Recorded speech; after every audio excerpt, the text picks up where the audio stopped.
ఆ ఇష్యూస్ వాళ్ళు పరిష్కరించకపోతే తపస్సు మేము ఎమ్మెల్సీలము, తర్వాత బీజేపీ లీడర్స్, మినిస్టర్ గారు అందరు సపోర్ట్ తీసుకొని మన ఎట్టి పరిస్థితుల్లో వాటిని సాధించే వరకు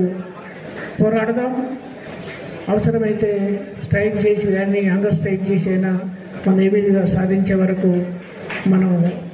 ఇష్యూస్ అన్నీ క్లోజ్ అయ్యే వరకు మీ ఎంబడే ఉంటూ మీ ఎమ్మెల్సీలు అందరం కూడా కౌన్సిల్లో కానీ అవుట్ సైడ్ కౌన్సిల్లో కూడా కొట్లాడి మీ సమస్యలన్నింటినీ 1 by 1 తీర్చేంత వరకు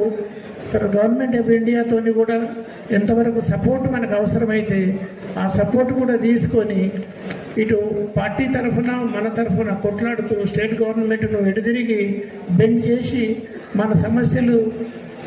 సాధించే వరకు మనం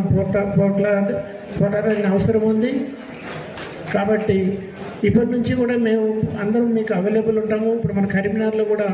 మన ఆఫీసు